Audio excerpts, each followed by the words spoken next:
This is the Agribusiness Report. I'm Tony St. James. We're in Guatemala City, Guatemala for the U.S. Grains Council's annual membership meeting, International Marketing Conference. Ran into Mark Wilson from Illinois. And Mark, I know I've seen you around a few years, a few times around here, but Secretary Treasurer now, right? Yes, I got elected last summer in Calgary to the position, and I'm very honored to have that position. Now, some may not know about the U.S. Grains Council and how it works. Illinois Corn Promotion Board is kind of how you ended up here. Explain how that works and how you're really tied into the Illinois corn side. Yeah, as a member of the Corn Marketing Board for 9 years, I saw where we were spending money, and one of the places we try to spend money is where we're going to get bang for the buck. Farmers are going to see a return back for what we invest in, and U.S. Grains Council is one of those places that we really spend a lot of money to help the farmer move their product. And just some of the examples of some of the things we're doing on the U.S. Grains Council is we've, in Illinois Corn and specifically, sponsored a study with the University of Illinois, VJ Singh, to study the starch component of our corn versus Brazilian corn versus Argentina corn versus Ukraine corn.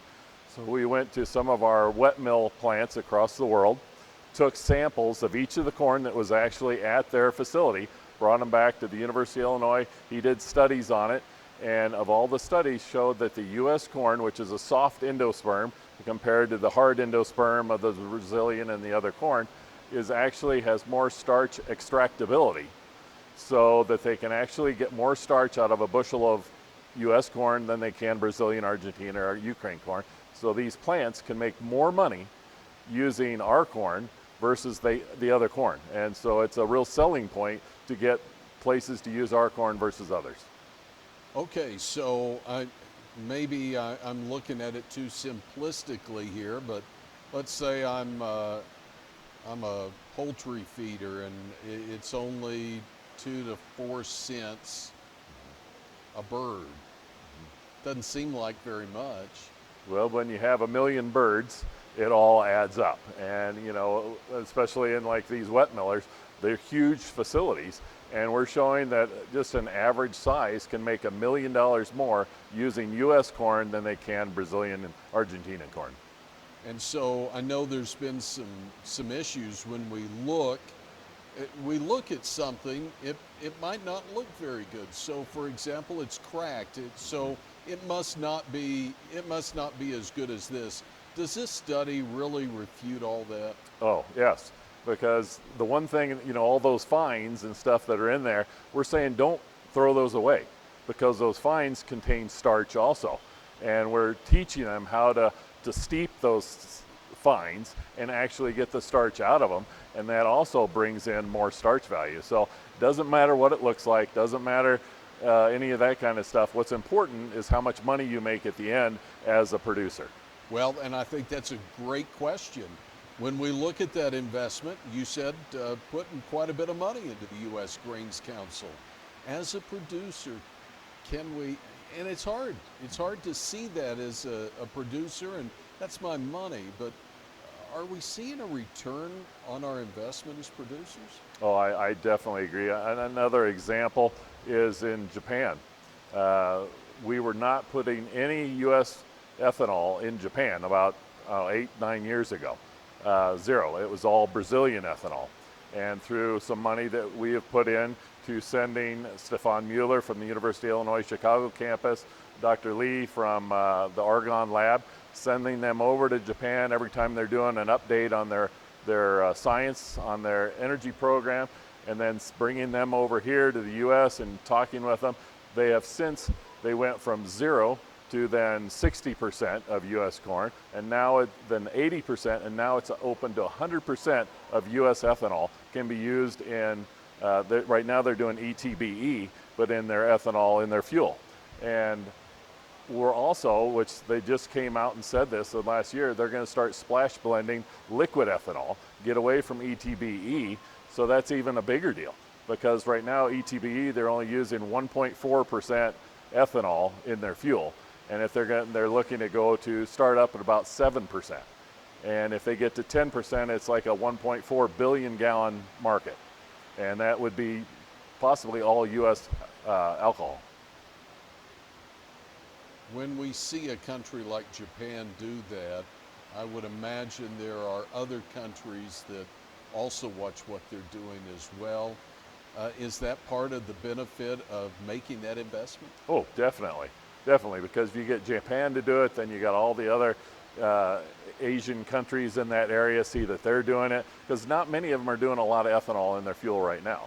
And if we can get one started, it kind of snowballs a little bit, and we can hopefully move into a lot of others. And help them to get cleaner air, get cheaper fuel, and we can do all that through our ethanol.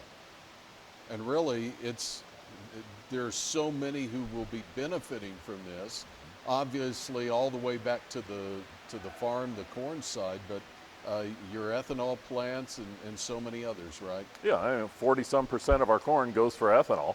So if we can continue that and expand that market, or at least keep it from shrinking with the electric cars coming on, and that's a slow process, but it's still taking some market share. But if we can move into other markets to make it more profitable for our farmers, the ethanol plants, and then they will buy more corn, and it helps farmers all the way around. Okay, so won't be long before planters are rolling around Toulon, Illinois. So as you look at 2024, what do you see happening back home on the farm?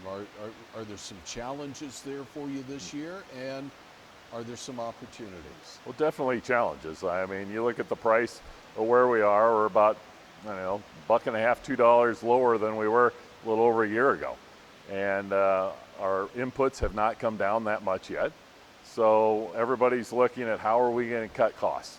What are we going to do? Are we going to use less fertilizer? Are we going to cut our chemical use as far as the herbicides, which ones we use? Maybe put up with a little more weeds, just so we can survive to make a little profit, or at least break even for this year. So that's definitely a challenge. Opportunities, I mean, there's always opportunities to how I can improve my farm. What can I do? Sometimes if things are too good so long, we just kind of cruise by.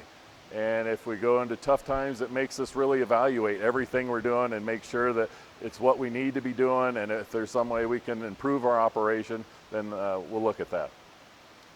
Well, we've enjoyed the opportunity here to learn more about your operation, the work that Illinois Corn Promotion puts into the U.S. Grains Council, and we didn't even talk about USDA's involvement through MAP and FMD. So if you put $1 into this, they're going to match it, right? Yeah. And especially with this new RAP program, a regional agricultural promotion.